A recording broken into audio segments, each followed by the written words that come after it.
This segment is brought to you by Fogh Marine.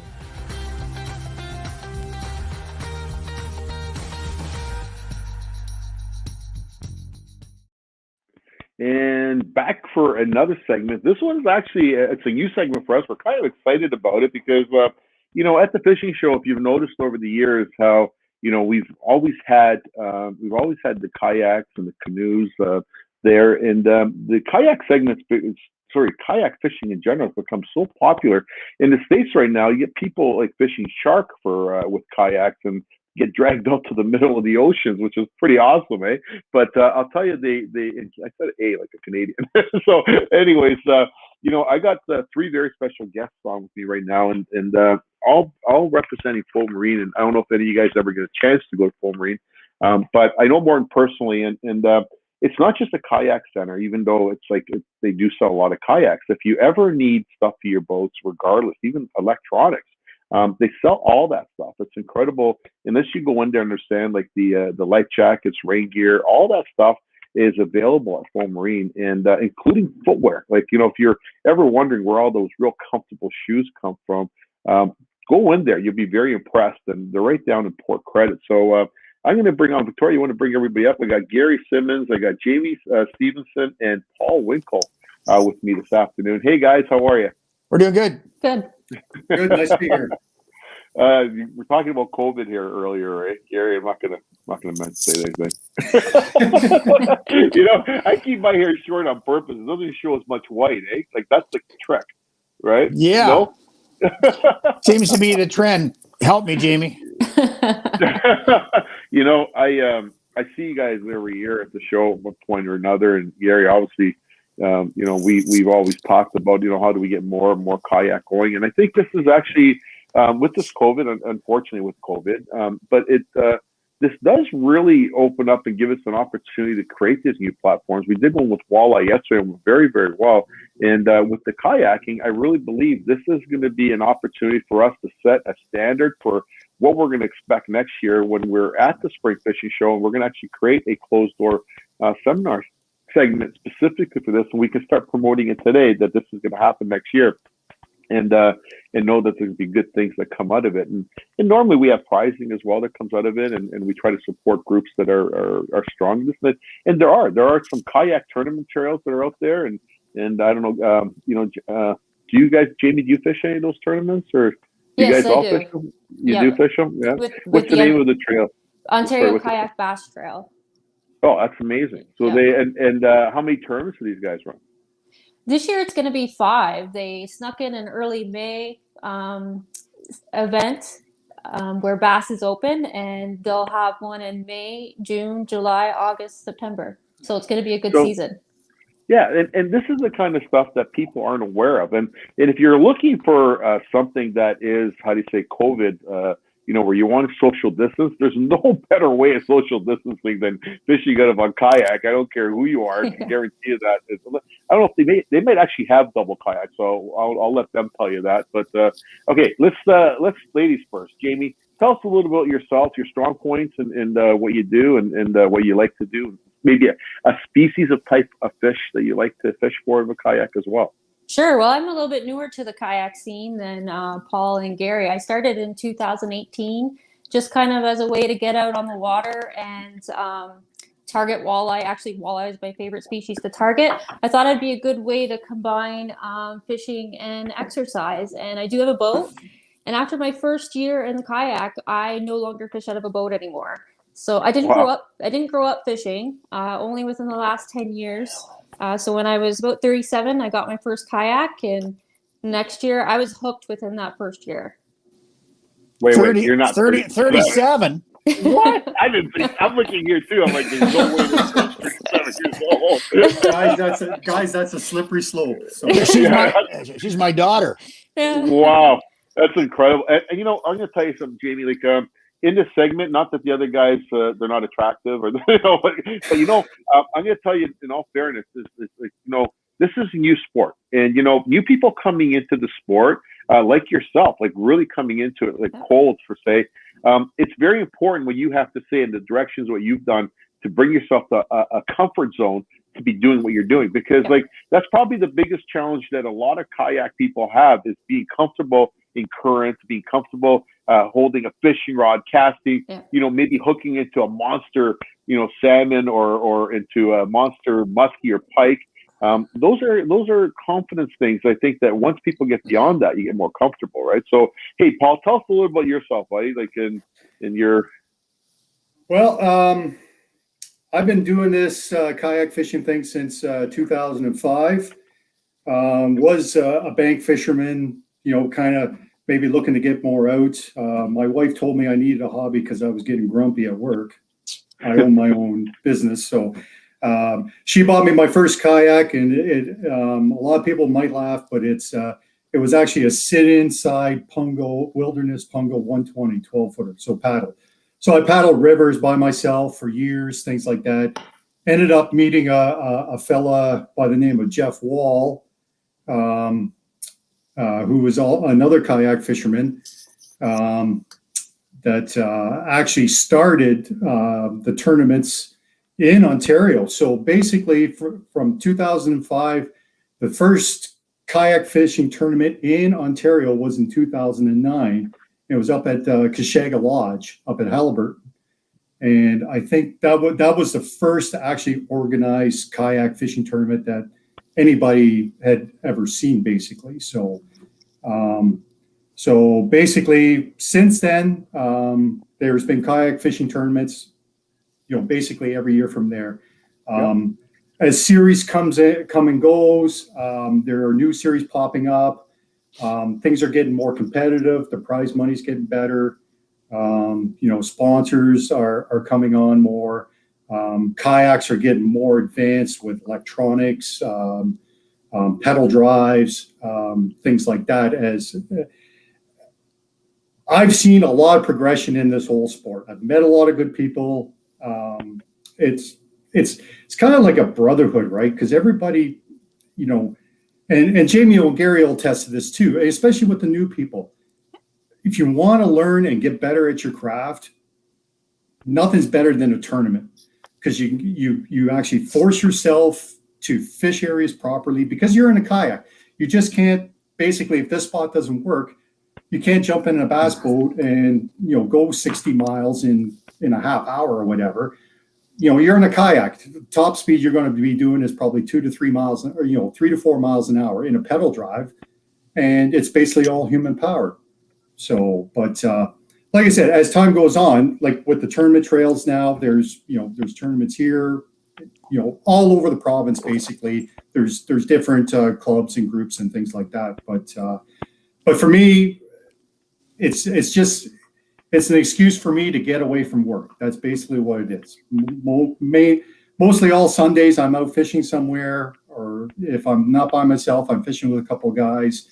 But you know, with the amount of tournaments that we're doing now, I do quite a few weekend tournaments, probably 1 or 2 a month, and that's, you know, it's like I said, you get hooked on it. It's a different experience. I fished out of a bass boat. There's, you know, guys think that a lot of people think it's easy. It's not. Oh, we don't think anybody's saying it's easy, that's for sure. And what would be your species that you like out of all the fish, preferably? What would you think I'm a diehard smallmouth guy. Yeah. And Jay, I don't know, Jay, smallmouth guy. did you say what your species was? Did you mention what your favorite type of fish was? I would say walleye, definitely walleye, and then smallmouth next. Yeah, I remember you saying walleye. So, all right, big guy, tell us about you. Tell us about you've been doing this a long time now, right? A long time. No? Yeah. And my favorite species, because you didn't ask me, would be anything that bites the damn hook. But I'm old enough to say that I made my first kayak when I was 16, and You made your own kayak? I built my first lap straight kayak when I was 16. Wow. And in conjunction with another guy. So I've been fishing and kayaking probably let's just say for a long time. 12 years. But I really, when I started paddling and got into my first tournament, and then I went fishing with this guy down here, and he was in a pedal drive, a Hobie. things changed because he spent most of the day waiting for me. And he'd already fished the spots that I was about to cast into. That was down in the Kingston area, Gananoque, I think. But then Morton asked me to join this fishing team, and the whole area of fishing it changed for me. I've done tournaments, and in the past few years, because I some different health conditions, I've decided I wanted a lighter boat, and we get demo boats every year that we then sell. I got into probably the fastest moving Hobie as far as sales is concerned for them on the West Coast into the inflatables. The inflatables have just taken off. So much so that I was in an IS-11 last year for the first time. And I was able to get into lakes that probably have never seen a fishing lure before, in that I live up in the Muskoka area.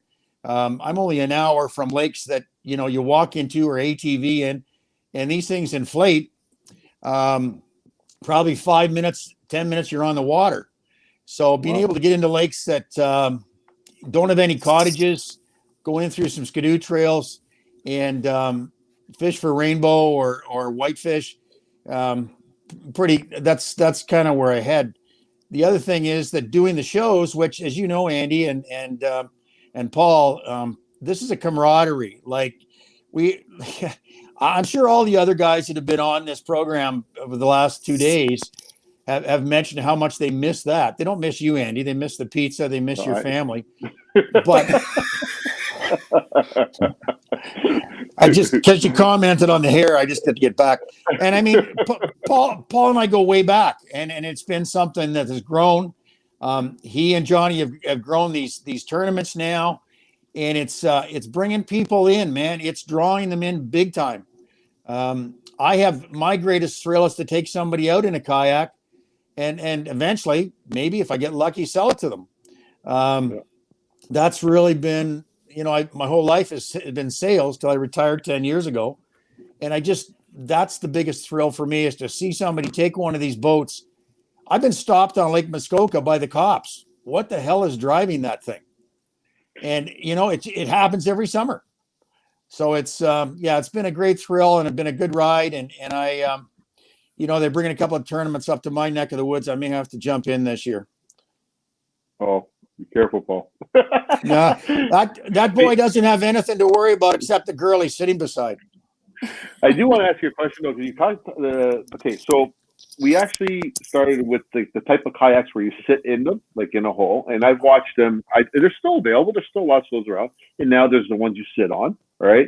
And now inflatables, like that's kind of like, I know that the paddle boards, a lot of those are inflatable, but I wasn't aware of inflatable kayaks. Does anybody want to emphasize on that a little bit? Or well, it's basically a paddle board. If you take the seat off and take the Mirage Drive out, it's a paddle board, and you can use it as that. If I get in a real mucky area, I don't even put the drive in or the seat on it. Put a cooler on the back, grab a paddle, and go. So is it inflated while you go through the bush, or is it something you inflate when you get to the water? Depends how far I have to walk. Really, and it's obviously going to be a fraction of the weight. I'd be thinking the new one, the new 11 foot, and I'm cheating because I got another screen on, is 28 pounds. The 9 foot, if you can believe it, is 20 pounds. Wow. Yeah. Wow. So this thing comes in a backpack the size of a hockey bag, and away you go. So. Would you be thinking that this is almost a new norm, obviously, you got your toaster oven and microwave and stuff like that, and this obviously must have stemmed from a canoe, I would think. Would you agree to that, or more of a raft? I don't know. I think a canoe. Well, they've actually got one this year, Andy, that's a 4-seater with 2 pedal drives in it, if you can believe it. Wow. A 4-seat inflatable. Now, Paul's going to need that this year, probably. We can make a live release boat out of that, eh? That shouldn't be a problem. Turn it into a big live release boat in a tournament, So, all right. So, can you actually maybe emphasize how do the tournaments work, Paul? Talking about these tournaments, how do you guys make? Do you guys keep the fish in your boat? Do you release them? What do you do with them? Basically, the overview of the tournaments is it's all basically catch, photo, and release is what it is. So in a sense, most tournaments, to give you a breakdown of how tournaments work, basically most tournaments are roadrunner events.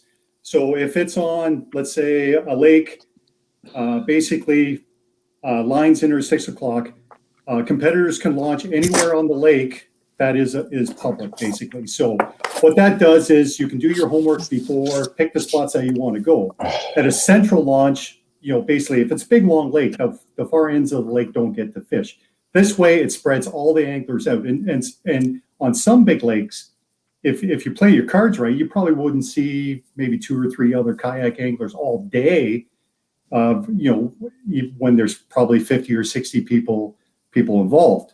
So basically, how this works is there's an approved measuring board that the tournament basically says, okay, a hog trough or a catch board are the only 2 measuring devices you can have. So basically, once you catch the fish, you basically put them on the board.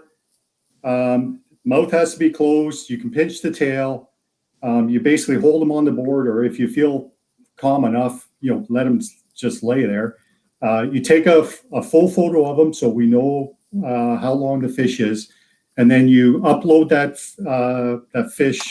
fish's picture to a scoring app. Now, Ontario Kayak Bass Trail, they use Tourney X. So basically, what it is, you upload your picture, you type in basically what the length is. The app will automatically GPS it for you, so the tournament directors and the judges know that you're actually on that lake. So most tournaments run basically your best 5 fish of the day, and the app will automatically call too. So you can just keep putting fish in throughout the day. So if you catch 13, you enter 13, the app will call basically your top 5 fish. So we go on length, whereas the bass boat guys, they go on weight because they have the live wells and things like that.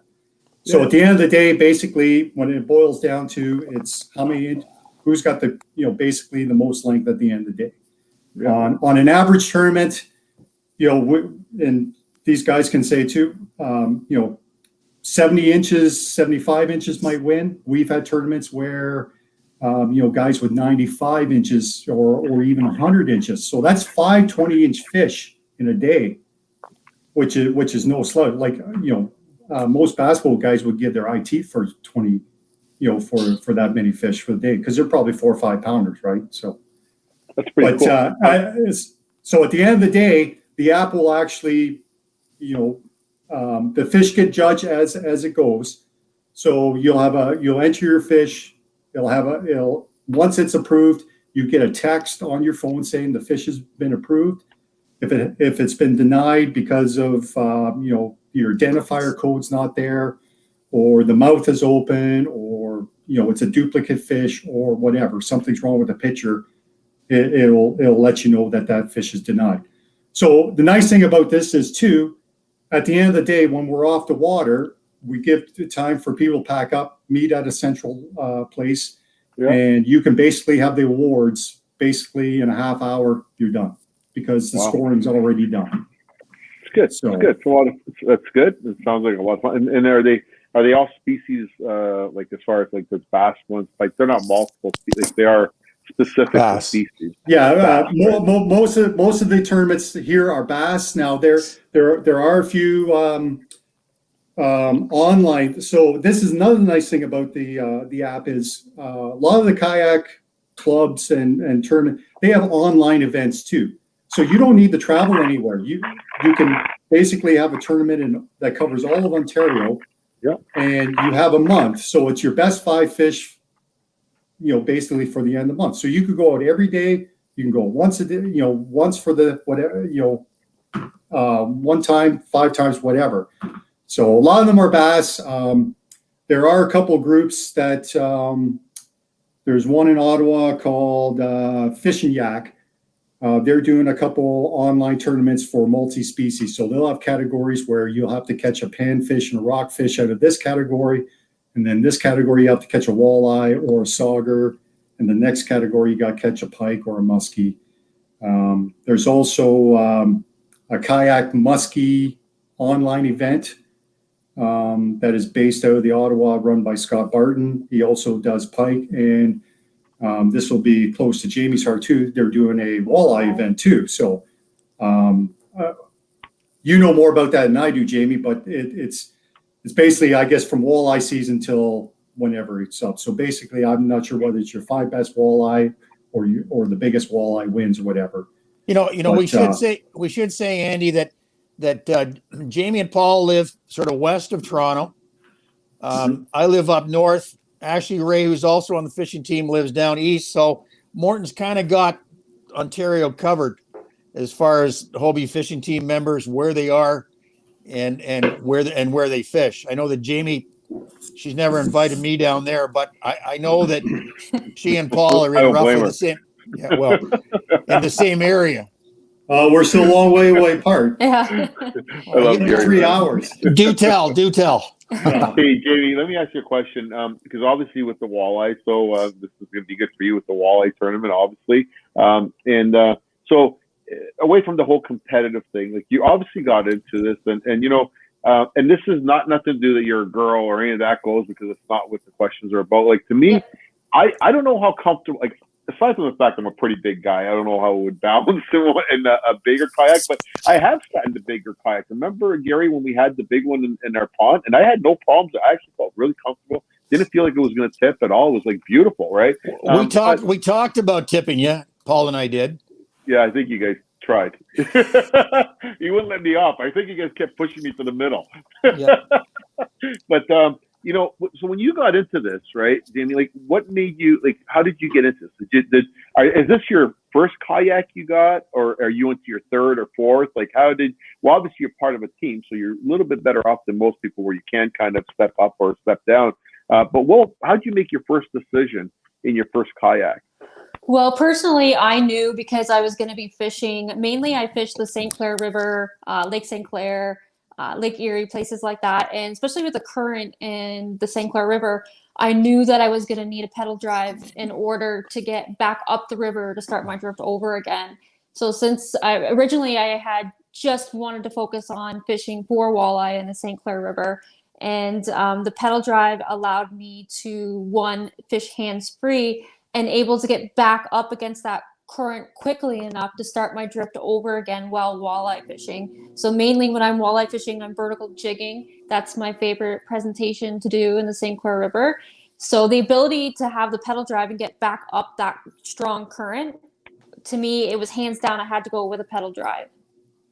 That is an actual great answer. Like, so I did upgrade. Yeah, I did upgrade after the first year. I upgraded to a 29 Hobie Outback that I got from Fogh Marine, and now I fish mostly out of a Pro Angler 12. So what's a 29 mean? 29 feet, 29 inches wide? How does that work? So it's a little bit skinnier than the Pro Angler, but you're still able to. The stability is great, and I'm still able to stand up on my Outback. And the Pro Angler has even more room. I love fishing out of the Pro Angler, especially when targeting bigger pike and muskie, because there's so much more room to move around. You could stand on that thing in heavy chop and waves.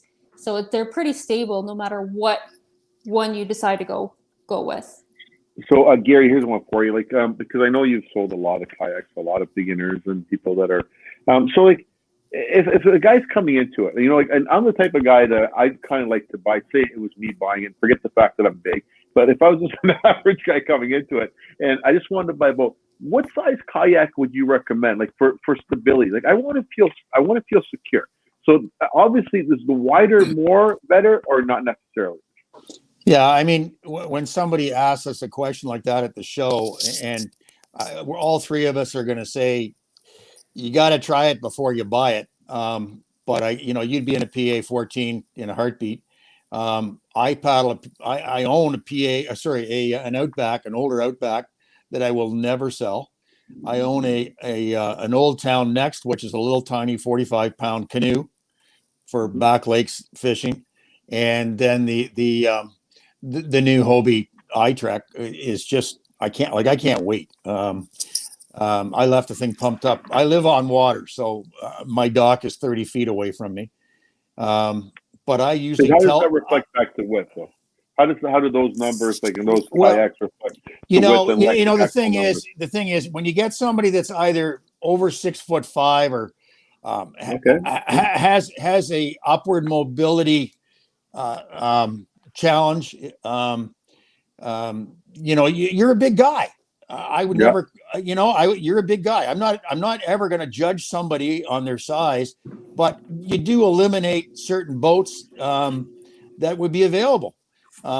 You'd be in a PA 14. I know Paul would say the same thing. Yet you could try out a PA 12, but for the difference in price, I think you'd be silly. And that's, I think when people come to get into a boat, you've got to ask them, where are they fishing? What are they fishing for? As Jamie says, that boat for her is ideal. She can stand up in it. I know Paul spends 90% of his time standing up. I rarely look over at him in a tournament and see him sitting, unless he's going somewhere. But he's standing up and casting. And the beauty of being able to go down a river and jig and then go back up that river and fish it over and over again. The same as going around the outside of a lake. You cover, being with somebody that's paddling, you're going to cover twice. Would you agree, Paul? Probably twice the distance and twice the number of casts. Yeah, I think there's pros and advantages to everything. And getting back to what Andy's talking about with when the new person comes to you and says, what type of kayak, you're right. You find out, okay, where you're fishing. Like if they're fishing rivers, things like that. Like for me, suggesting any less than a 12-foot boat, I wouldn't recommend. 12 or 13 feet is probably optimum for people. A couple things people have to remember. A wide kayak, yes, gives you stability, but you're also going to give up maneuverability and you're going to give up speed. Big time. So a couple things, and another thing is comfort too. Like, you get guys won't come in and they want, okay, I want stability, I want comfort, and I want speed. Well, sometimes you can't get all three like that. So, stability wise, all comes within time. So one thing you got to remember, when you're sitting in a kayak, where your head goes is where you're going to go. So if you keep your head over the center of the kayak, you should be fine. But like I said, 12-foot kayak minimum is what I suggest. Most kayaks now, especially fishing kayaks, you look at the Hobie Outbacks, the Passports, also the Old Town, Top Waters, things like that. A lot of those boats are close to 30 inches wide. 30 inches is actually pretty good. Stability wise, they're going to be pretty good. It's a matter of time to get used to, is what it is. And whether you want to go paddle or pedal, not a big deal. It's a lot of the time it comes down to budget. If you're looking to get into something first there and not spend a whole lot of money, get into a paddle kayak, something in the 12 feet. Buy the best paddle you can afford, because that's your main engine. You don't want to be lugging around an aluminum shaft paddle that for $99. Spend about $200. Get something that's fairly good. Now, if you want to jump in the pedal drive, once you get into pedal drive, you're not going back to pedal. You're not going backwards. I will guarantee it. And Jamie and I had this conversation before we came on. She said she's never paddled a kayak. And for her, for the St. Clair River, and it's the same as me when I fish like the Maitland River or the Saugeen River. When I go by myself, I can't shuttle my kayak from one launch to the other launch. So with a pedal kayak, as Jamie said, you can either go upstream and float back, or you can go downstream and then basically power your way back up the current with the pedal drive. That's a huge advantage as far as that goes. I have. But, I'm sorry. Go ahead. I just want, so because we're talking about this right now, and I know But to me, I don't know. To me, when it comes to boats, like say fishing boats in general, one of the biggest questions is storage, right? And the thing is how does that, like, is there a storage question involved? Like, even though maybe not compartments, but does width maybe like how many rods you can bring on the boat? Like that kind of stuff. Does that become an issue with people buying stuff? Like, is that like I would ask those questions. I want to bring more than one rod, right? You know what I mean? So, how do you address that? Any one of you guys is fine. Go ahead, Jamie. There's so many ways to modify any kayak that you could literally bring as many rods as you wanted to. Now, when I'm competing in a tournament, I do bring probably more than I need. I bring 6 to 7. That's even less than a lot of the guys. So, as for the width in my Hobie Outback, I'm still carrying that 6 or 7 rods, even when I went to the Pro Angler 12 that has both vertical and horizontal storage. So I don't think it really limits you, no matter what kayak you have.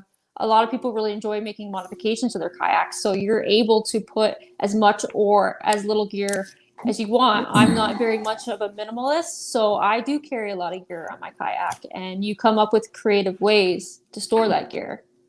And that's a great answer. So, I'm just trying to get and for people that are watching, send in your questions. We're going to be answering questions after our commercial break for folks that have any questions for them. But I have a question for you as well. With respect to life jackets and the laws that go with normal boating, do those laws also apply to kayaking? Like as far as flares and other things, or depending on what your distance is from shore? I know if that makes a big difference and from shore to shoreline, but life jackets, flares, whistles, flashlights, you guys have to have those on the kayak. Shoot it, Paul. By law. Yeah. So basically, yes. PFD you have to have on board. I know for all tournaments that you fish, you have to wear the PFD. If you're just fishing personally, I think as long as you have the PFD in the boat, I think it's like normal laws. Yeah. With kayaks, you do have to have the safety kit, which is the whistle, the flashlight, and the 50-foot throw rope. You have to have that. And other than that, I think with if you're at night or whatever, you have to have a single light source, like that can be viewed 360 and so many miles away. As far as flares go and things like that, I do not believe that we need flares or anything like that. The only thing that we run up against, Annie, well, two things. If you've got an inflatable Mustang life jacket, it doesn't qualify unless you're wearing it. And that doesn't matter whether you're kayaking or whatever. If that's your only life jacket in the boat that you're in, you have to have it on. The other thing I would say is we get questioned on bailers all the time on these sit on top boats. It's always a bone of contention. We always have something in there that you could, I don't care if it's a coffee mug that you could say is a bailer, but the big thing that I was stopped once and had one of these disposable basically a disposable flashlight, because if you didn't have it turned on, it wasn't waterproof. And I remember the cop saying to me, if they can't see you from shore, you're wasting your time with this. You might as well have a Bic lighter. And I really think it's important to have a decent flashlight, even if you're going out, you don't think you're going to be out late at night or something like that, but you really need something you could show somebody that you're there. Yeah, and especially in fog conditions too. Sometimes you're putting yourself at risk. I hear something happening. I don't know what that noise is there, but you guys there? Can I hear it? We're here. I don't know if that was Mike making that noise, but okay. So that's pretty. I think I love it. So let's get into confidence of fishing, because Fogh Marine, for people who don't know where it is, it's right at the mouth of the Credit River is their main location. And they sell everything there, believe me. And it's not just Hobie. I think they have a whole bunch of different types of kayaks as well. Is that correct? Gary, Paul, do they have different styles? Actually, Andy, the main store where the kayaks are is down just off the QEW. Yeah, you're right. Islington and the QEW. Islington and the QEW. And then the other store is at Port Credit there. Port Credit. Port Hope. Yeah. They probably carry they carry all the Old Town line. They carry the Hobie line, obviously. A lot of stand-up paddle boards. Gill waterproof line of rainwear. Yep. And the other thing I'd say about Fogh, and this is just from experience, if you want your boat rigged and you want experienced guys to say something went wrong with your boat and you don't feel like phoning Hobie, or you don't feel like phoning Old Town, or you want to know, how do I rig this? Besides getting in touch with any one of the guys you see at a tournament, there's a couple of guys down there that have had all the experience with warranty and things coming back, and how did you repair it? How did you fix it? And I don't think Rob, Cam, or Morton, there's anything that they haven't seen. So I'd give them kudos for putting up with some of the crap they have to put up with just in trying to repair boats if somebody's done something stupid. And it could be one of us, or it could be a cottager, or it could be somebody that doesn't have a lot of experience their first time in the boat. Okay, so where I was kind of going with this question is because of the location, Port Credit, and we actually have a weigh station there for the salmon hunts that we started last year. So salmon are big fish. Like, they can go like you can get an average fish around 20 pounds, but they can get way over 30 pounds. Have you ever been fishing for salmon in a kayak, and how do you land something like that? Like, do you feel comfortable leaning off the side of the boat and pulling them up on shore? Or, like, how does that come back? Is there ways of doing that to make yourself feel a little more comfortable? There's a lot of guys that fish for salmon on Lake Ontario with kayaks. And Jamie, we and Gary, we've all seen the pictures of them. Big kings, things like that. It's all in the technique, Andy, and how, and like you said, it's the confidence factor. Going out on the Lake Ontario is not for a rookie. Yeah. It's experience, things like that. Having the proper equipment, having the proper landing nets, having the proper rods, and that basically you can tire that fish out without having him drag you to, what they say on Lake Huron, when you hook into a salmon, they're going to Michigan, basically, right? But even with muskie, my biggest muskie in a kayak was 48 inches. And wow. It's just a matter of, it's totally different, but you play them out properly. You have the proper gear to get that fish to the kayak quickly. And what a lot of people don't realize with these big fish too, you can lock your drag down. Your kayak actually acts as a drag also. So that fish is going to tire out probably a lot more quickly than normal. Like I've had muskie drag me up river, and basically, after about 5 minutes, they pop up to the surface there. They're just sitting there. Yeah. You lip grip them, or you with a set of grippers, or you get your big net out, you land them, take a few hero shots, let them go. It's and getting back to the size of kayak again, Andy, not to bring this back up, but the narrower kayaks too. The nice thing about those too, if you want extra stability, you drape both legs over the side of the boat, so you're sitting on it like a horse, basically. Mm-hmm. You're not going anywhere. And that just adds to the confidence and the stability to help land these bigger fish, since you're not in, because these the boats that Jamie and I have, these Hobie Pro Anglers, which are basically 36 inches wide, we can basically stand on the one side. You're going to fall out of the boat before the boat goes over on you. But again, it's the confidence thing and making sure you have the proper equipment for the fish that you're going to go after. Gary, I think I can say there. Gary? Well, there's actually a picture, kind of interesting. Morgan Prominence, who works in California. These boats are made in California, so they're fishing the ocean. And he actually stood up and caught a 12-foot thresher shark and landed it beside the boat. So that's big. I've clipped up with it. I'm still there. You're still there. We just don't see your smiley face anymore. It's a better picture, actually. I think 3 of us should clip out. There's only one pretty face on there. So let me ask you one question, Jamie, just with respect, going back to the walleye, because walleye is it's probably the #1 targeted species of fish in Canada, probably North America. Yep. There's a lot of back lakes with very little pressure of walleye that people don't how do you say, are not getting to. And I think with the kayaks, you can get there. And in some northern Quebec, there are lakes there that you're not allowed to go there with the gas motor, right? Even in Algonquin Park, there's a lot of places and back lakes that aren't there. So, so fishing for walleye, like, sometimes you're fishing with live bait, you're fishing with a lot of other stuff. But I really, as a walleye angler myself, I really depend on that's the only time, because my bass I fish shallow, but for the walleye, I really depend on my electronics. So do you carry a lot of electronics on your boat? So I do have a Lowrance fish finder on my boat. It is triple shot, so I do have down scan, sonar, side scan. Oh, wow. And definitely when I'm fishing the river and different areas, especially in the spring, I really rely on looking for things like depth and the bait fish, because when those walleye when you see the clouds of bait showing up on your fish finder, you can almost time to when you're going to hook into a walleye during the spring run. It's pretty interesting, and then it's nice to be able to see where you've tracked up and down on the river as well. So you're going to hit a good drift, and you're going to hit it every time.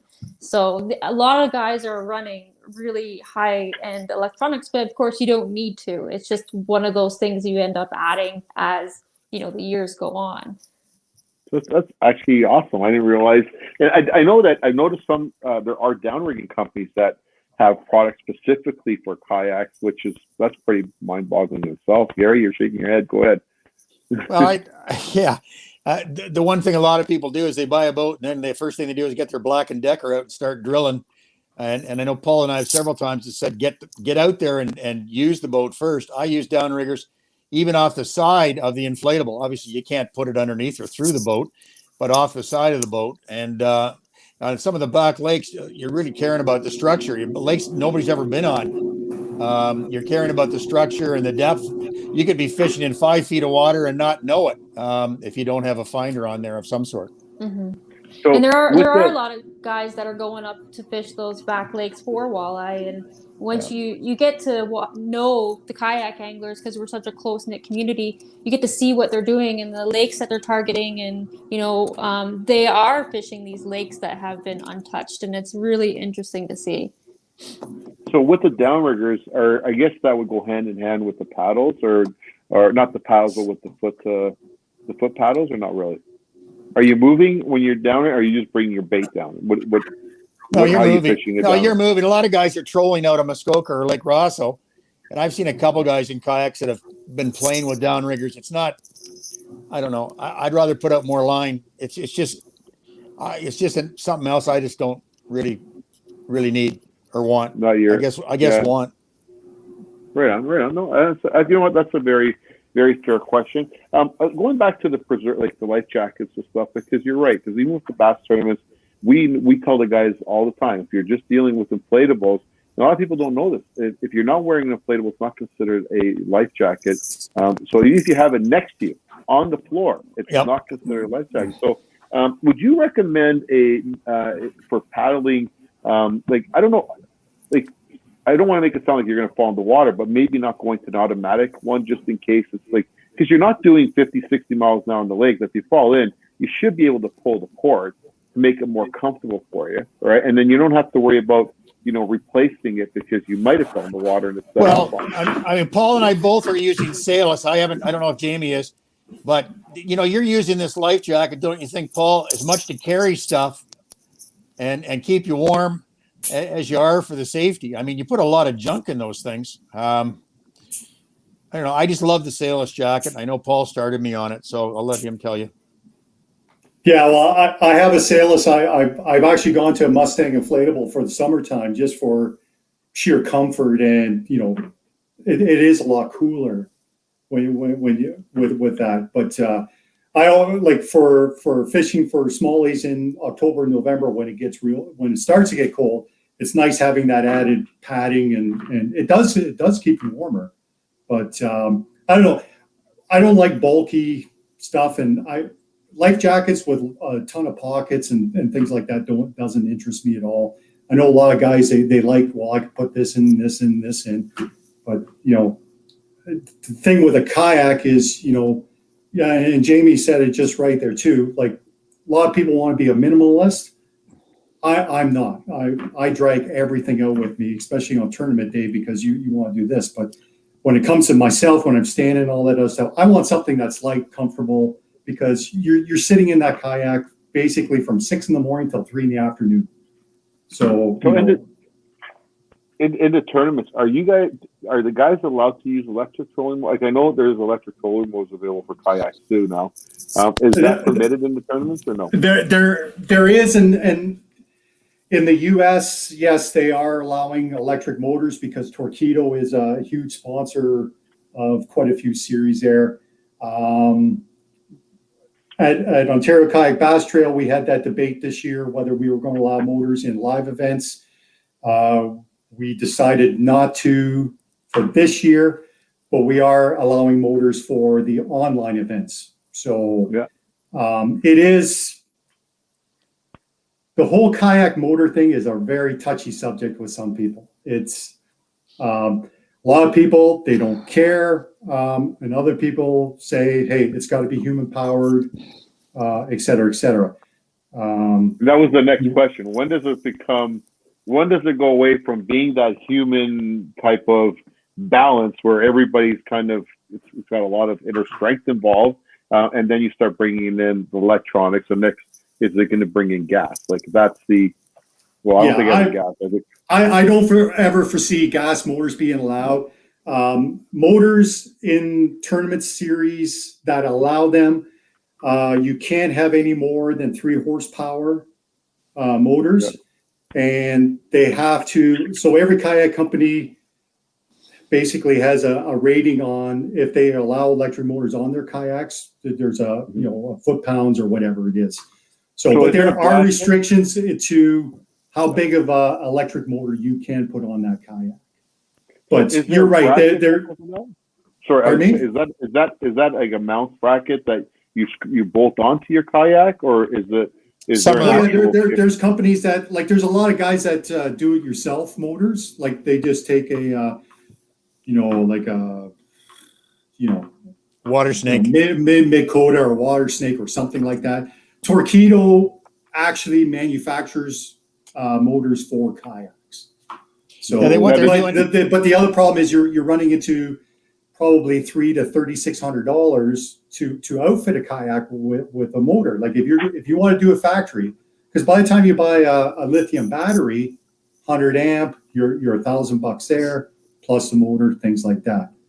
And there's storage for the batteries on the boat. Like, are there locations for batteries to be mounted within the boat? Like, I know the lithium batteries are a lot smaller, but some are. You can put them wherever you want, Andy. Like, you can stick them in the deck. We got guys that have motors in Pelican cases that they've jerry rigged to put connectors in, things like that. But again, it all boils down to, are electric motors an advantage over paddling and over pedaling? Personally, I don't think they are, because I've fished in tournaments against guys that have electric motors. I don't have one, and we've beaten them before. It basically boils down to the person in the boat holding the stick. Yep. Is basically. So, Jamie, does Jamie have a paddle still? Like, basically back to the same question. You have to, if you have a pedaling system, do you still have to have a paddle on boat of some sort? Yeah. So you still have to have a paddle. In my Outback, I still would use my paddle occasionally, but when I upgraded to the Pro Angler, I can't even think of one time that I used it. I do actually have a small handheld paddle that I got at Fogh Marine that if I need to, like, hold onto a dock with it or like something, I might use it occasionally. Some guys use small hand paddles just for positioning sometimes. So I don't hardly ever use a paddle anymore. Are those trolling motors available at Fogh Marine? Like, as far as like the trolling motors for the kayaks, do they sell them there? Yeah, they can get the Torqeedo ones. They also sell. Old Town has come out with their own electric version of kayaks. They actually have a kayak with that actually incorporates spot lock. So incorporates what? Say that again. Spot lock. Oh, wow. Pretty good. So Johnson Outdoors that owns Old Town also owns Humminbird and Mid Coda. So they've all teamed up and actually made a package. Wow. So it incorporates spot lock. Price range on that boat there, you're probably looking in around that $500 to $5,300. So that would be the whole boat package, including electronics? That'll be the whole package, including the motor, but no battery. You still have to put a battery in it, yeah. You know, I don't know if you guys been in the boating market lately, but like $5,000, you don't really get a lot, you know, and it sounds like you're getting quite a bit for $5,000 with a trolling motor and everything here. And I don't like, sometimes I think, you know, people in cottages don't realize that, you know, like maybe instead of buying like that, and I don't want to knock not buy this, but buy that, but like I know like with my kids, sometimes it's nice just to get them in a boat where they can go along the shoreline and maybe cast the fish like bass along the shore and be comfortable and know they're not going too far, I guess, if that's the best way. But it sounds like you guys go pretty far with these kayaks. You know. Well, I think if you know, when people are out there, and you have two different types of people that you know, some are cottagers and some are tournament fishermen and some are just guys that just want to go along the shoreline for a couple hours. I mean, so the comfort in the boat plays a bit of a part to somebody that's going to be out for more than an hour. And the amount of gear I'm kind of become, if I'm going in an inflatable in the back lakes, I become a bit of a minimalist. You know, one rod and one fly rod, that's it. So if I have a cottage and we're on a small lake, right? And I'm not going to say because you guys are all going to go there. No, but you know, I've been there. No, yeah. Yes, I have. All right. So anyway, but the thing is, you know, I've actually considered getting like two kayaks, and I don't have to spend $5,500 on a kayak. Like for me to get a kayak with pedals, because I think the pedals are a big thing. If I want to get a couple pedals, and just to have them at the cottage, what would it be looking at? Like a guy could just bring his own rod and everything else. Like, you know, have some rod holders in it, a nice comfortable seat. What would I be talking about? Like, what would you recommend? Like, it doesn't be anything fancy, but something that is going to be nice to keep at the cottage for people to use. Well, if you went with the Hobie, like with a passport, the low end, I shouldn't say low end, but the drive is the same. What are you about $2,000, 2,100, Gary? You'd be $5,000. You wouldn't spend $5,000, but we can talk after. I wouldn't spend $5,000. No, you would for two boats. For two boats, you'd be around $5,000. I think Paul's right. Yeah. That's not bad at all. And they have proper. I've seen them on the road. They have like actual proper trailers for these things too. Like for kayaks, I've seen some really nice. Like these are meant for kayaks. They weren't jerry rigged, but they actually sell kayak trailers, so you can pull it behind your Honda Civic. You can pull two kayak trailers behind you, which is get you underwater and fishing for all those guys that don't have to figure on going and buy a pickup truck because they're going to buy a boat to go fishing, right? So it's definitely a pretty neat thing. So okay, so what's the average weight of one of these kayaks going into that? You start around 25 pounds for an inflatable, and you go to about correct me, Paul, 120. Yeah, probably 120 for the heavy one. For a pro angler.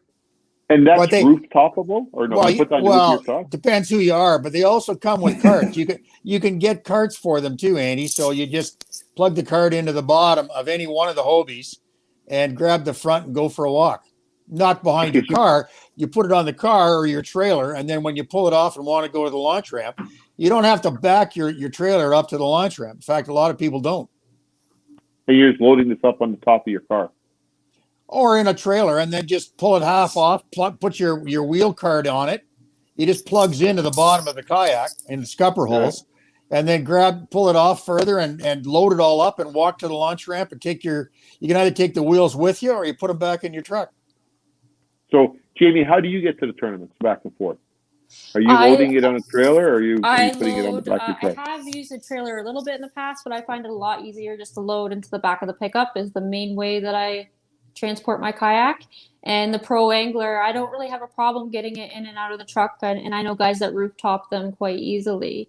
So it's just what your comfort zone is, what your vehicle is. But I do use a pickup truck, and I put it in the back, and it's with the, like Gary said, with the cart, you plug the wheels in, you put the nose of the kayak up on on the tailgate and just lift it up. It's pretty simple. So is that a problem pulling, like sticking so far to the back of the pickup truck while hauling down the road? Like, I don't know what the restrictions are. You're allowed there is any at all. you're allowed 4 feet off the tailgate.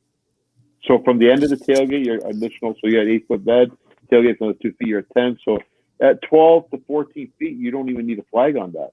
Is that what you're saying, basically? Well, you do. Well, yeah, we all put flags on the back, but we've also got those. A lot of people have those extender bars that go into your hitch that support beyond the tailgate. Am I right, Paul, in the 4 feet thing?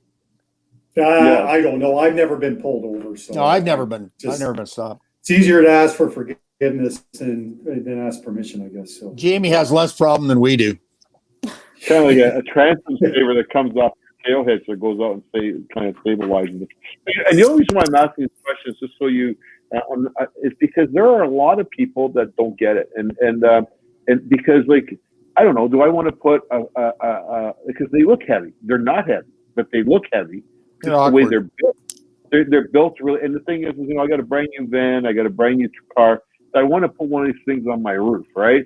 And then the people with the pickup trucks, they don't feel that secure. I got a short box pickup truck, but I honestly think I've seen those stabilizer bars that come out of your trailer hitch that come across the bottom, and then they stem back up, and they kind of hold that, take that teeter off of it, right? Yeah, for carrying drywall. Yep. Yeah. So, okay, so these are some of the questions that I'm asking. And Victoria, I don't know if we got any questions, but we're going to go to a commercial break, and then we're going to come back with, hopefully, we got some questions here. If anybody has some questions, please fire them off, and we'll be right back in just a few seconds. Thanks, guys.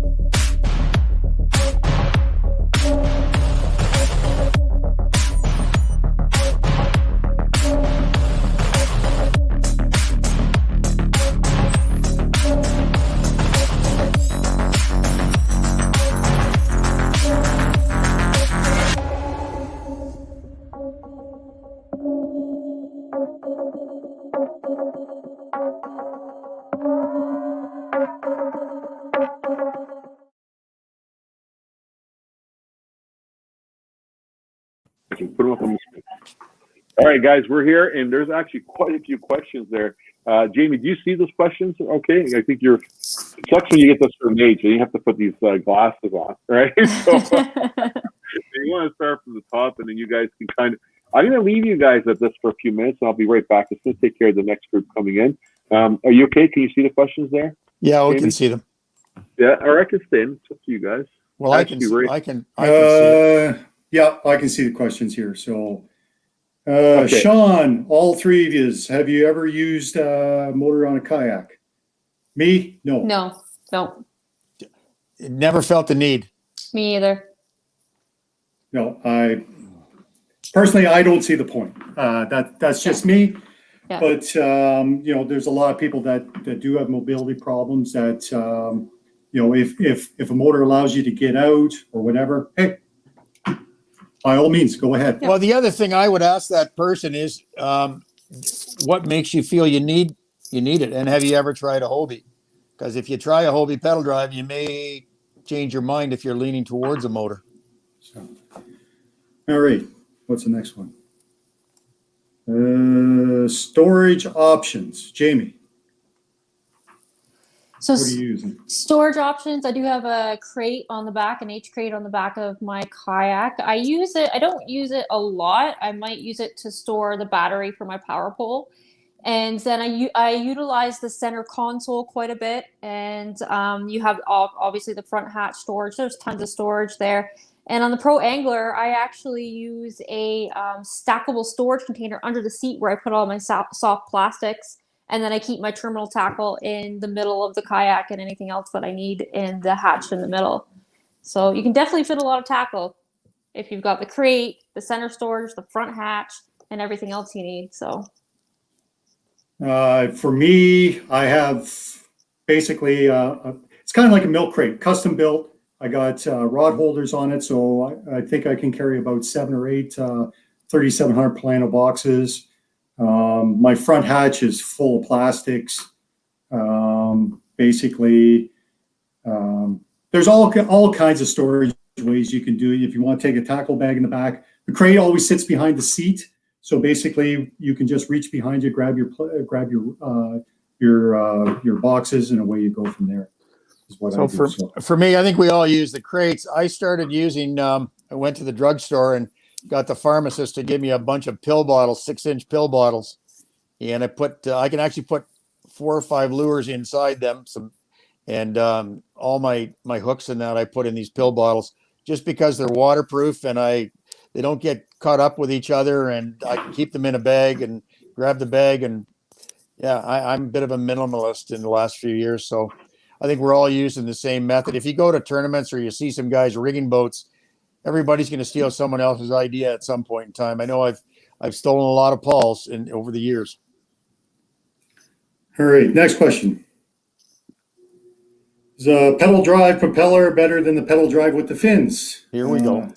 Asking the wrong crowd here. Yeah, you got the wrong guy. You got the wrong guys. Jamie. So I would say from when I first started kayak fishing that I see a huge benefit in the fins of the Mirage drives, because the ability to flutter kick the drive to make small little minute changes in what you're doing, especially when vertical jigging, I think to me is worth it. There's a special technique I use to flutter kick the fins when I'm trying to stay, on keeping my line straight up and down. And even though I've never used the propeller drive, that ability to flutter kick your fins to me has a huge advantage when walleye fishing, when trying to stay on position. I think it has a big advantage. Yeah, well, I agree. I think the nice thing about the pedal drive is when you push your one pedal forward, the fins actually tuck up against the hull. Yep. Whereas with the prop drive, it's always hanging down at least about 8 inches. Yeah. Oh, more than that. Well, whatever. But it's in order to move over that log or whatever, I can just tuck the fins up, glide over that log, and keep on pedaling. Whereas with the prop drive, you actually got to grab it and pull it right up, and then go over and down it goes again. Yeah. For me, I think from testing out the pedal drives for the prop drives, I don't find that circular motion with the bike very smooth. As far as the Hobie drive is like a step master versus the cycling. To me, it's a more natural.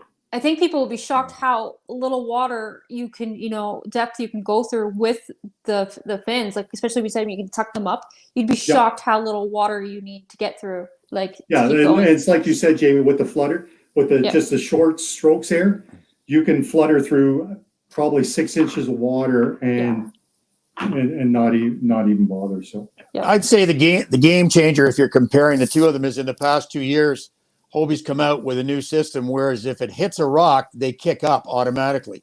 Mm-hmm. I wouldn't want to see, if you come into shore with one of the propeller drives in, I'm going to say 15 inches of water, you better be grabbing that thing and lifting it up. Hobie's, you could actually tuck the fins up and glide right up on a sandy beach. Not that I do that to my own boat, but the big thing in the last 2 years is these kick up fins. All right, next question. Whoa. Good anchoring system that doesn't require a bunch of ropes sitting in the yak. I know the Anchor Wizard.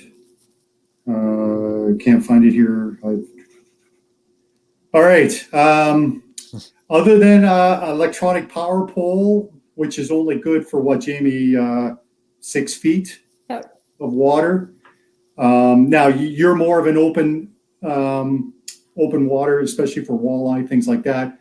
I'm going to throw this to you about anchoring, because I'm not sure whether you run an anchor or not. Occasionally, never in the St. Clair River, just because of the snags and the freighter waves, and I don't ever want to get into a situation that might be dangerous. So I don't in the St. Clair River, but I have definitely anchored just with a rope and a mushroom anchor, toss it over the side in 12 feet of water on a calm day, and sat on an area for bass fishing. Definitely, I've done that. Mm-hmm. So I use a retractable dog leash that I've changed with different line. It can hold 30 feet of line, and I hook onto it either a heavy chain or a one of those rubber dumbbells you can buy at Walmart for $4 or $5. It's rubber, so it doesn't bring up any mud. I don't believe in a claw anchor that you can get caught, and I have a float on the end of it, so if I have to quick disconnect, I can just throw it and come back later. And I hate anchor trolleys. We used to put them on right away, but you're bringing a lure up beside the boat, and that line is just sitting there waiting to get snagged. And if you're fishing in more than 8 feet of water, well, you got to have you want an anchor. The other option is a drift sock, which some guys have used. Again, that's more line out the back that, again, you can get snagged on. So an anchor, everybody has their own. The Anchor Wizard seems to be pretty cool. I've never tried one. Yeah, I think just to answer your question there, you need a bunch of rope to anchor. There's no getting away from it. So yeah. Anyone put a downrigger on their kayak? Tried, didn't like it, too much drag on the side, and it's like Gary said a while ago there, probably it's easier with a dipsy diver or something like that, or lead core line to actually get more line out. I tried the Scotty on, and it's got to sit real close to your boat to not deflect your boat. Even with the really thin cable and that, I think a dipsy diver is a solution. Put up more line, or get some line that is colored that you can tell how much line you've got out.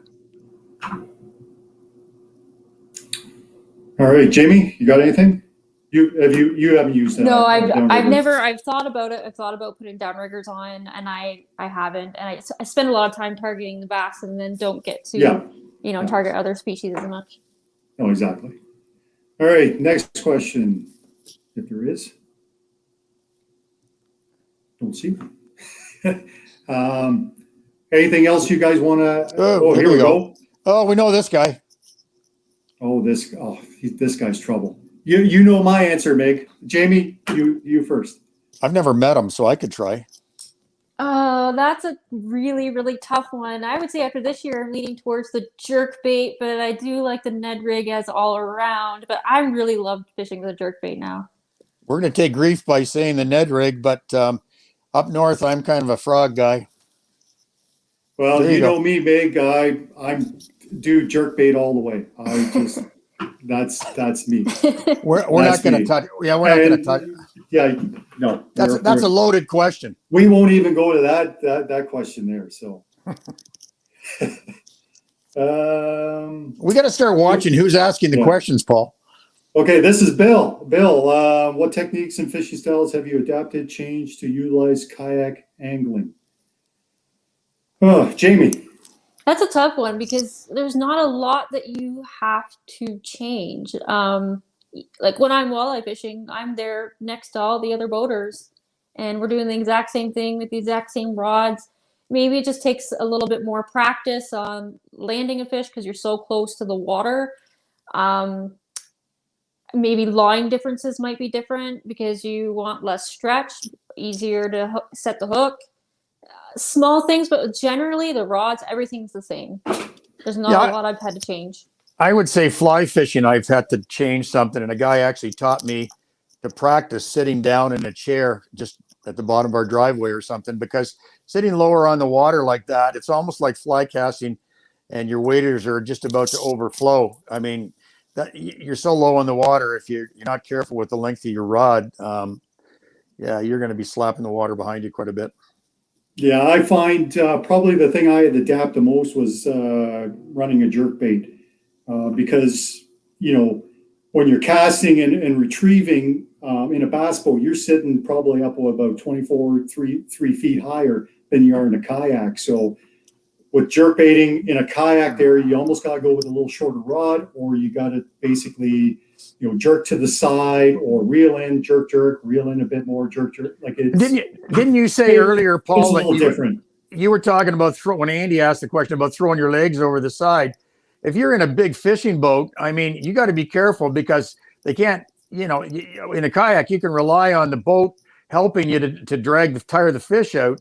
And I would think if you're standing up on the front deck of a big bass boat, you start hauling, the boat's not going to help you. You might as well be standing on shore.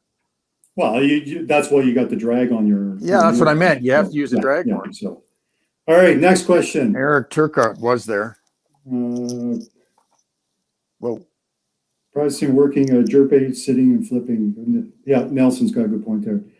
Do you think you catch more fish out of a kayak as opposed to a powerboat? I can't answer that because I never owned a powerboat. Jamie. I would say, well, there are days when I have friends in boats that we're basically fishing the exact same area, and there's days where I outfish them. There's days where they outfish me. I don't think there's that big of a difference. Well, with a kayak, I'm gonna pick my areas that I'm fishing in that I'd have more an advantage for the kayak, whereas boats can take off and leave and explore other areas more quickly. But no, I don't think there's bass boat, even in the tournaments, there's guys who could outfish guys in a powerboat. So I don't think it makes a difference. I don't think so either.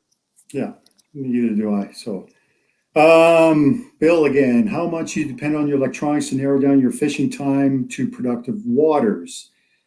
For me, the thing about a kayak, especially when you're fishing new water or something like that, I'm more of a visual guy. I'll see what I want to see, and then I'll head that way. Electronics does help with drop-offs, things like that. But being in a kayak, you can get more into areas where other boats can't go, and that's Jamie and Gary can attest to this too. There, if you see a big pad field that's only 2 feet deep, there's no bass boats going back in there. So that's where the kayak's going. You can throw pitch in there, throw a frog all bloody day, and do quite well. But more in open water, Bill. I think the electronics do. It's no different than a bass boat. It's a tool you can use, as Jamie said, with the GPS. You can stay on top of your drift, or you can mark that waypoint. There's a rock there. You come back to it. You circle back around. It's basically no different than being on a powerboat. Sarah says, is there a certain length of rod that is better for fishing from a kayak? It's got to be longer than the length of the boat, or from you to the front of the boat. I would say all my rods are pretty much the same. Like my longest rod's probably 7.2.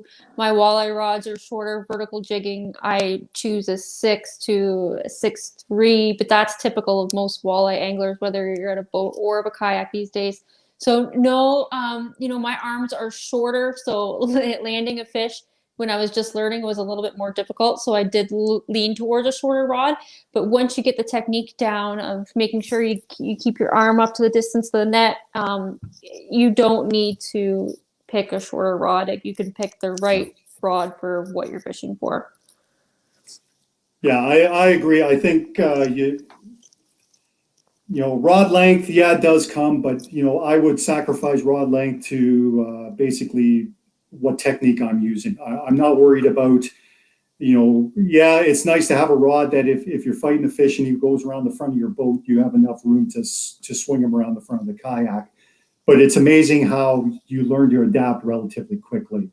And, sometimes you can just kind of hold the rod and the fish will actually turn the boat and it will follow basically the fish. So I think just, use what you're comfortable with and, go from there. Yep. Next question.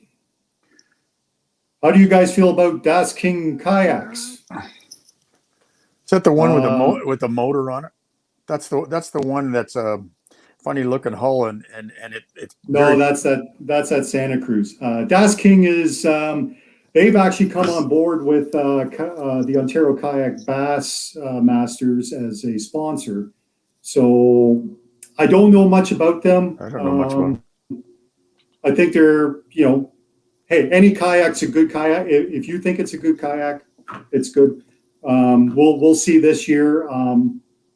Nobody's going to sell garbage, basically. So try it before you buy it.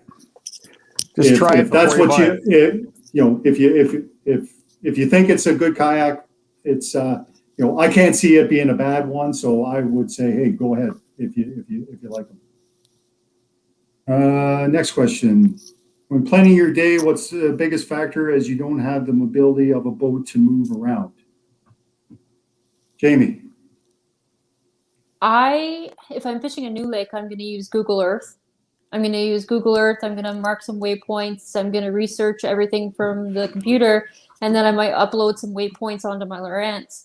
But the biggest factor, I'm going to look for areas that I can cover comfortably distance-wise and areas that I think that are going to be productive.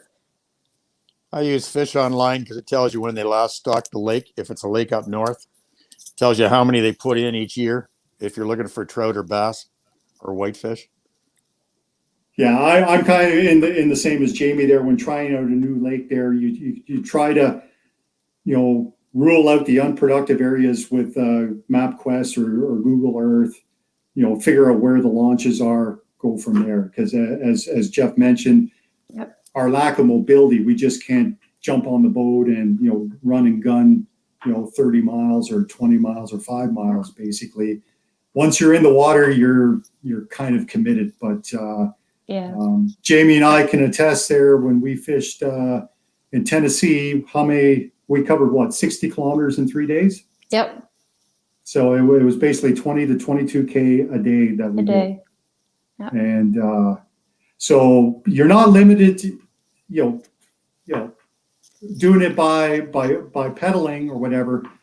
Yes, you're limited to how good in shape you are, but 20, 22K, that wasn't a bad day. No. I didn't think so anyhow. So, No. all right, next question.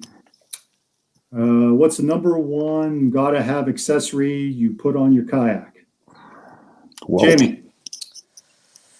Got to have, I would say the fish finder is number one, I think. But besides that, rod holders, rod storage would be my next choice. Lip grip. Gary? Lip grip, net, good net. Net, yes. And I always use a bigger net because you never know when you're going to hook into a really big muskier pike. So I always have a way bigger net than I need. For me, yeah, I think the electronics is probably right up there, but tackle storage and rod holders is probably. Oh, yeah, gotta have. If I had to pick something, is number one. So,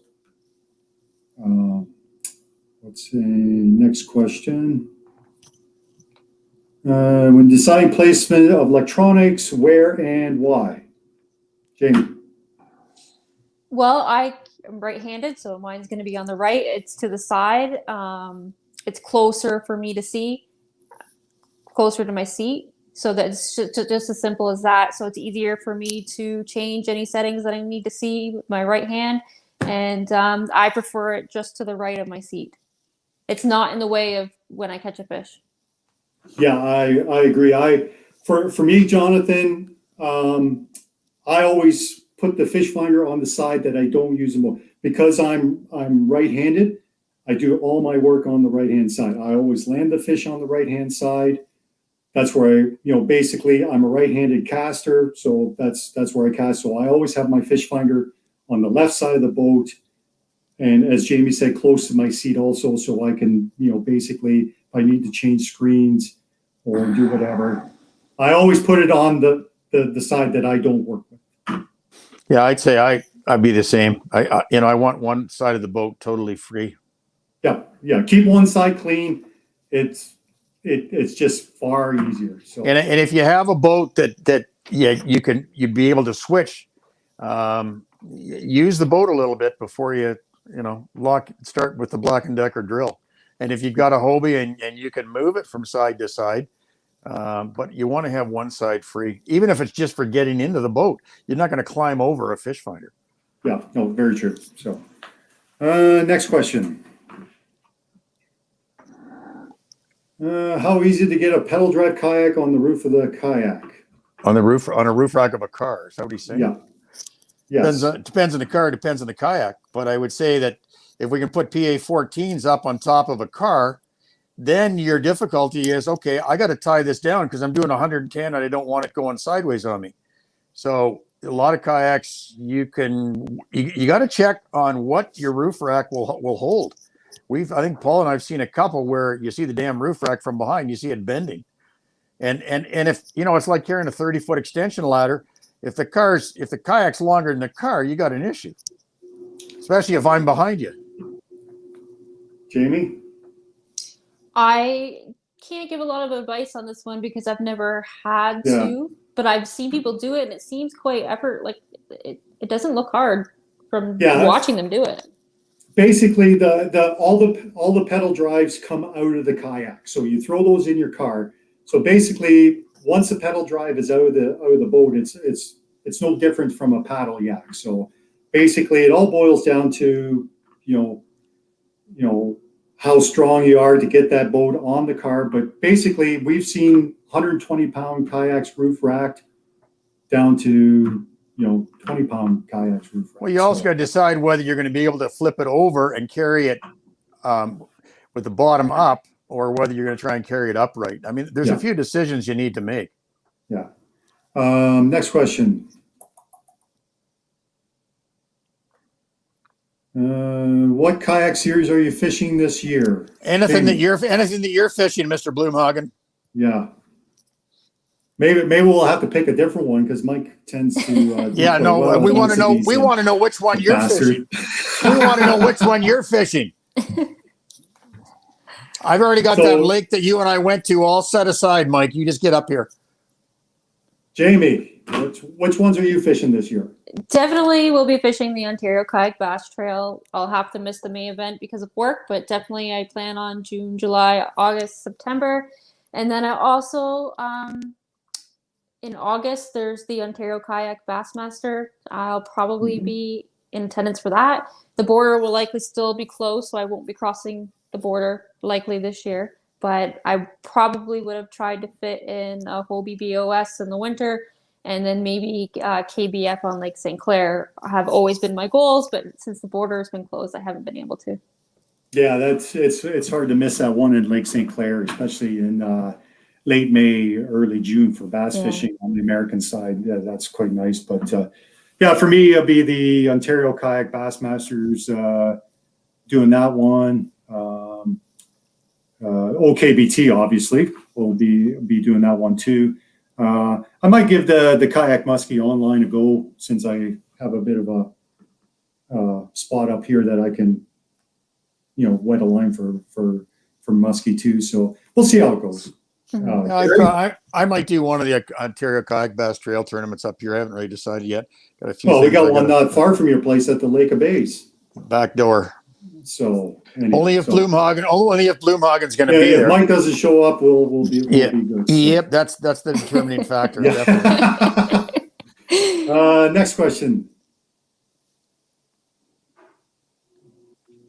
Bill, what tools do you carry that may be essential to kayak anglers but may not be necessary to power boaters? Jamie. Gas can.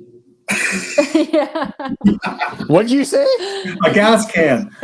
Oh, I was going to say a pee bottle, but too much information. I don't think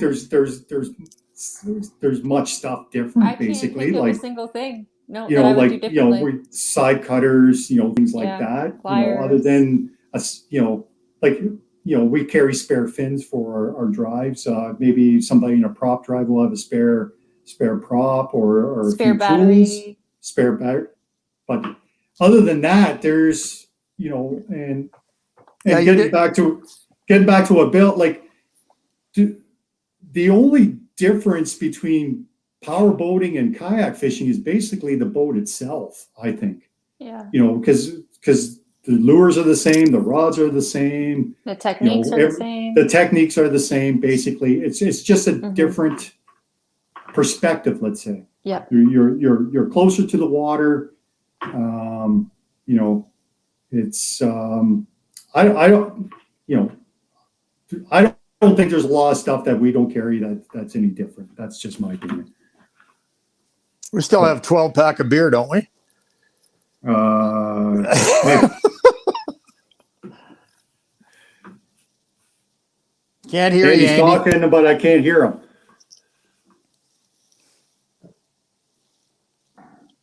He's saying something. Yeah, I can tell. He's. Oh, here comes a professional. Yeah. I think he can hear us. That's the technical side. Just walked into the picture.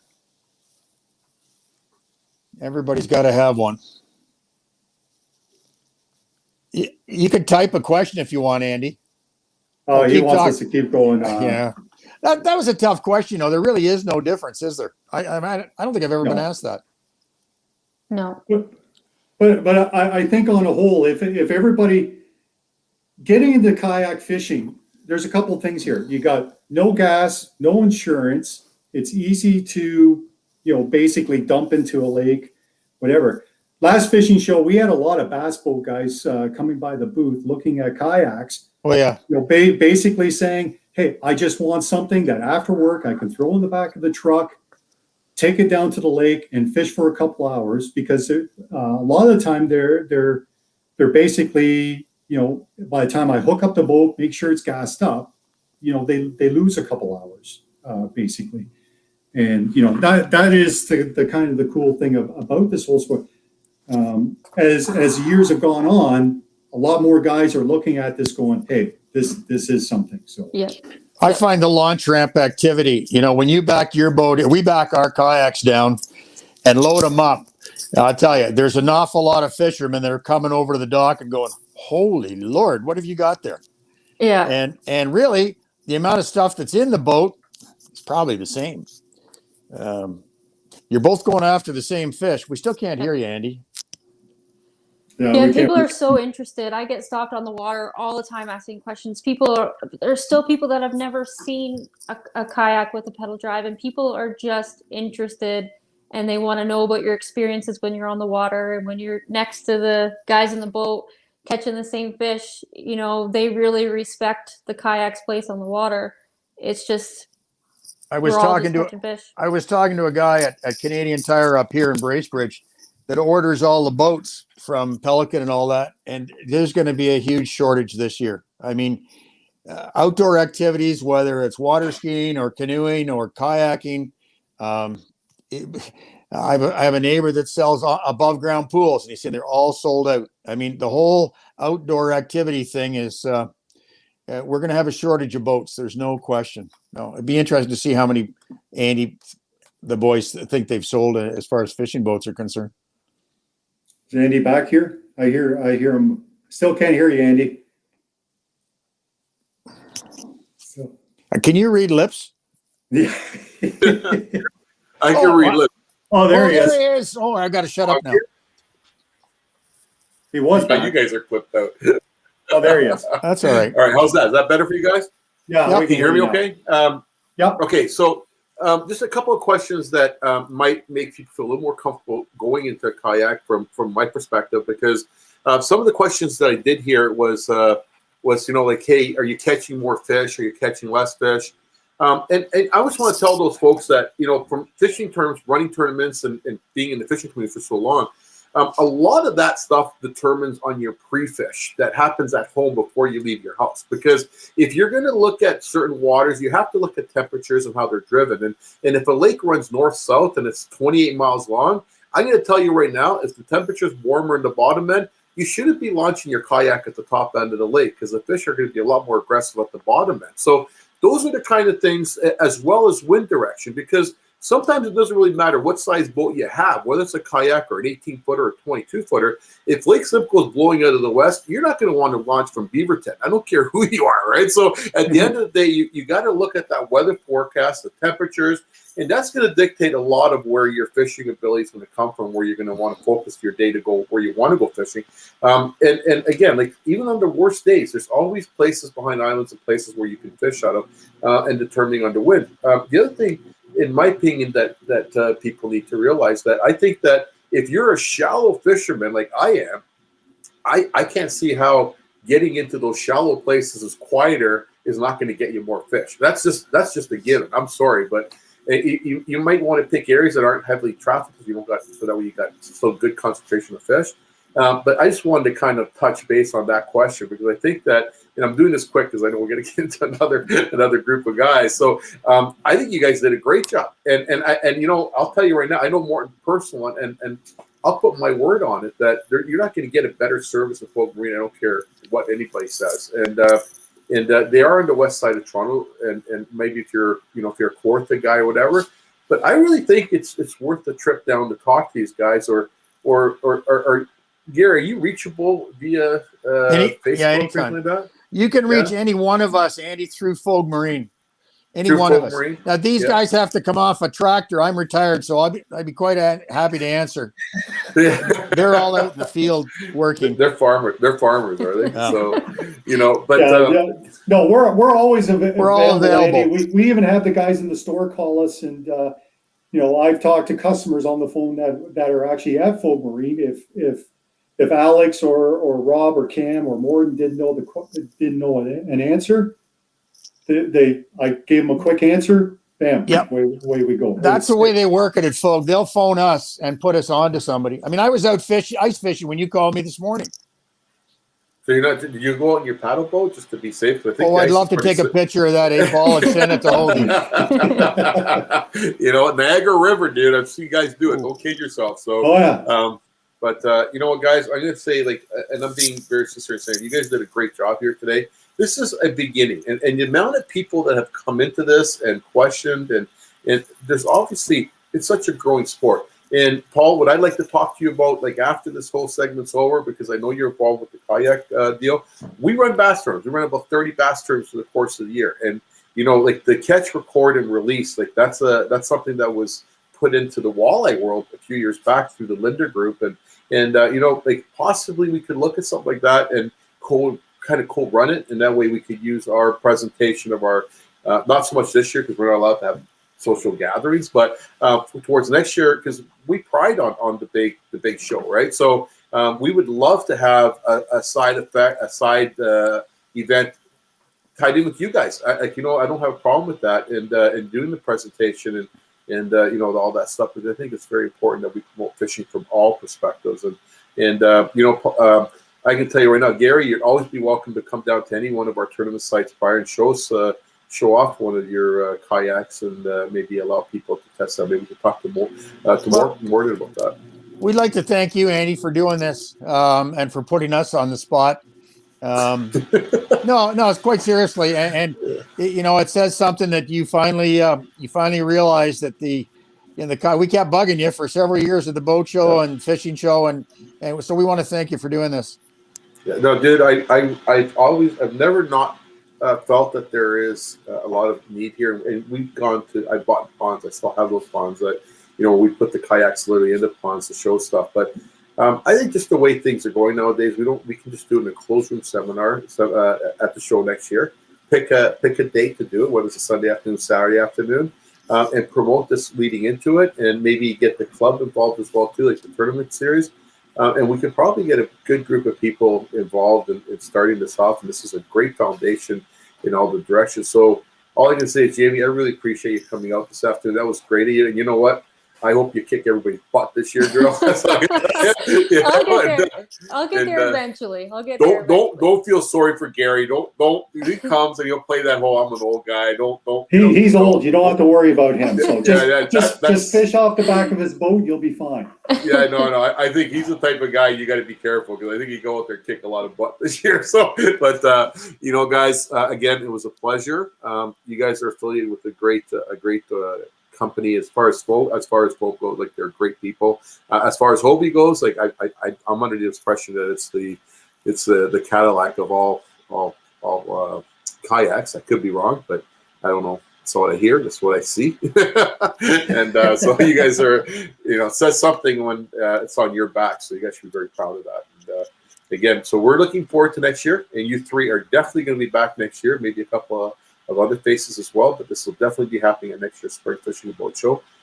In the meantime, are there any special deals going on at the marina right now, in case people are going down to buy a kayak? Or, get your order in quick. I guess that's the deal. Yeah, there's not going to be Hobies are going to be thin this year. just because of COVID. California got shut down, things like that. So There's a few. Old Town's pretty good as far as stock goes, but yeah, if you're looking for a kayak, give Fogh a call. The guys there will definitely help you. And if you're looking for accessories, right? Like I'm gonna tell you right now, like you're not gonna find a more accessory a store that has more accessories to offer you than Fogh Marine. So you want to go down there, and if they don't have it, I'm sure they'll get it for you. But like these boys have been saying, girls, that you need to get there before the ice breaks down. Everybody else decides if this is what they want to do this year because they can't do anything else. So once again, guys, and Morton, thank you very much. We're wrapping this up, and we're coming back with a Shimano presentation, I believe. Is that correct? Through JP DeRose. So Cool. Okay, guys. Thank you very much. Really Thank you. appreciate it. Thanks a lot. Bye, Thank you. Bye, guys. Thanks, Bye-bye. Andy. Thanks, everyone. See you guys.